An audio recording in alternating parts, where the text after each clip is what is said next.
Hey everyone, Harry here to talk about the government's reply in the January 6th case to Trump's effort to basically hijack the process that Judge Chutkan has set up to figure out immunity. Just to very quickly reset the table, the case goes to Chutkan. She says to the parties, how shall we handle the instructions from the Supreme Court to figure out what's immune and what can go forward in the indictment. And Jack Smith does a superseding indictment and says, we think everything in there is fine. The important thing is to try to just have one more, but no more than one, trip up and down the federal courts. We realize it's going to happen at least once, but let's try to be methodical, comprehensive to keep it to that. And to that end, he asked to file. First, he set out that procedure. Trump opposed it and wanted to just hijack and do all his motions first. Chutkan agreed with Smith, and they're doing immunity. And then Smith said, I'd like to file a brief, more than the normal 45 pages, say 180, because we're really going through everything here. And he's filed that. The court said, okay. Trump opposed, but the court said, okay. He's filed this very big brief and way bigger appendix. And the immediate issue before the court is, when something's been filed, it's presumed to be a matter of public access, unless somebody can make a good argument for keeping things under wraps. And Smith has said, I want to redact. We'll unseal this. We're okay with that. But I want to redact the names of witnesses whom Trump or the Trump faithful could actually intimidate and make life miserable for, as they seem to love to do. And otherwise, open season. And that's a lot of otherwise. That's part of what we're going to get to today. Trump came in, and we talked yesterday about a real panicky and sort of hysterical brief saying, don't do that, because it would subject me to embarrassment before the election. And indeed it might. But the Supreme Court opinion isn't about shielding him from embarrassment, from public view. It's about keeping him from being prosecuted. So that is really, and we had the op-ed that I attached to the discussion yesterday. That's really the immediate issue in front of the court.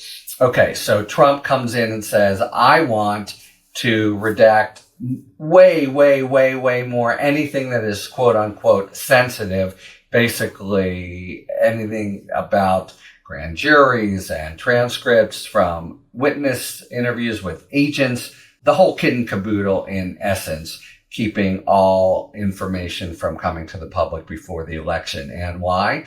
Because it would be embarrassing. There would be, in his words and the Supreme Court words, an opprobrium of a political effect if this comes out. And that's where the fight is now. And as I suggested, the big question is he going to be able to gum up the works, delay things if Chutkan rules against him by trying to take emergency appeals and just run out the clock until the 5th. Okay. Now, at the same time as they're doing immunity, remember Trump had gone forward and said, I want to do all these things first, including all these terrible discovery violations and motions for discovery on our part by the government that hasn't complied. And Chutkan said, we can go forward with those.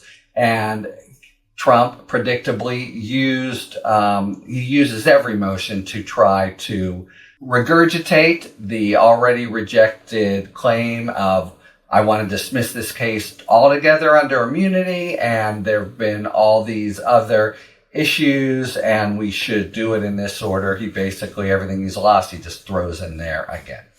And that happened most recently in the context of a discovery motion where Trump is saying, I need more discovery, and the government has violated discovery. But in the context of it also, of course, says dismiss the whole thing by virtue of immunity. Okay, so the government has responded to that with a motion that is very instructive about what Trump has received, what's happened so far, and how much attention he's paying, and then contains a few hints about what is in the 180-page motion that the government says can be unsealed, except for the little witness names. Okay, so the main thing is the government, it's a discovery motion, and they totally call Trump out, including by saying, first and foremost, this is all bogus. This is done for one reason only.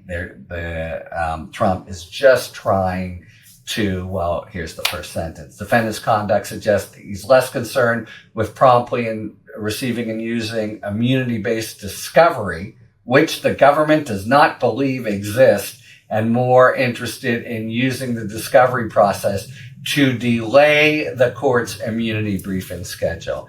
And, that just calls it out, and that's exactly what's going on, and I think the judge will realize that. So there's all these claims about these violations, but they're really part and parcel of trying to hijack the case and abandon the process the court has already established. Now, as to these purported discovery violations themselves, they are really bogus, at least unless the government is misrepresenting things. So point one is Trump has asked for all this discovery that he's had for more than a year. He said they don't even know what they've received. So, and Owen claimed violations for not having received it, and it's just, there, and they've had it for all this time.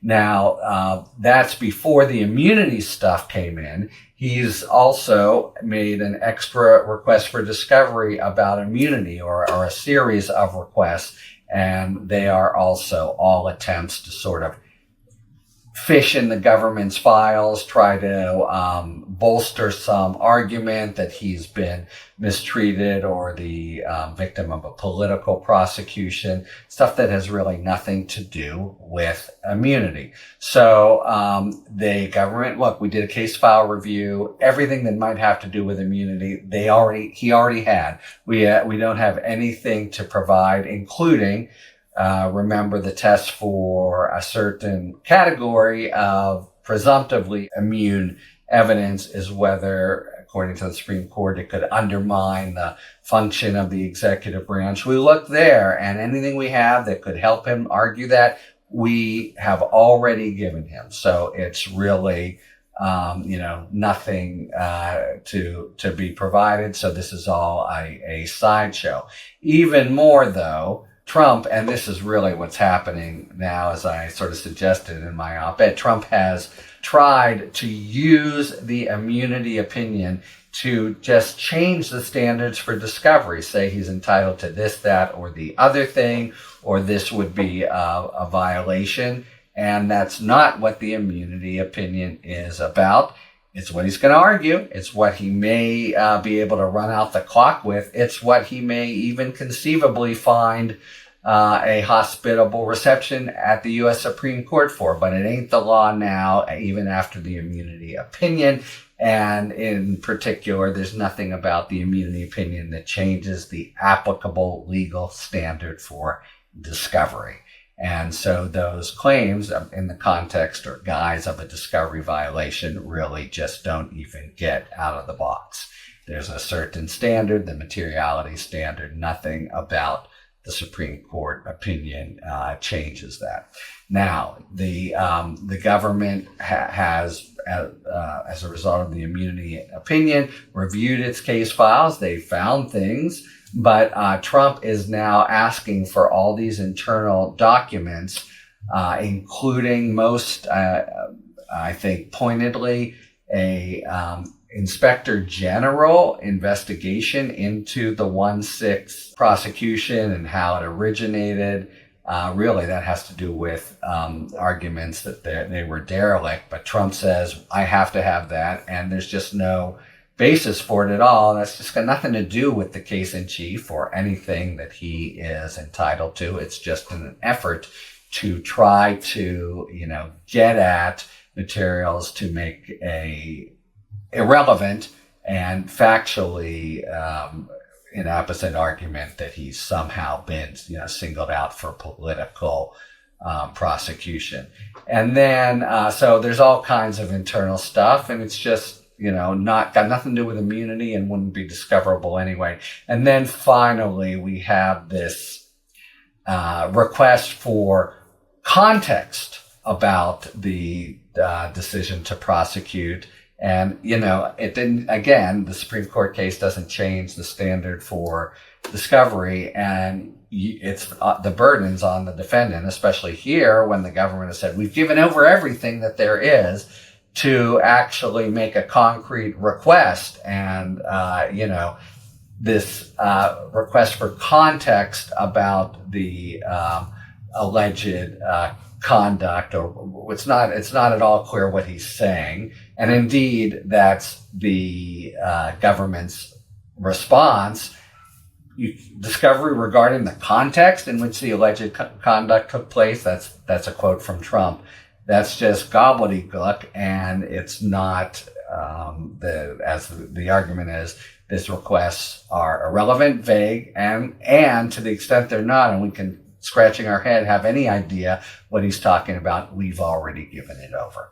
So basically, as a discovery request or as part of a discovery demand, the Trump motion is just wrong 8 ways from Sunday.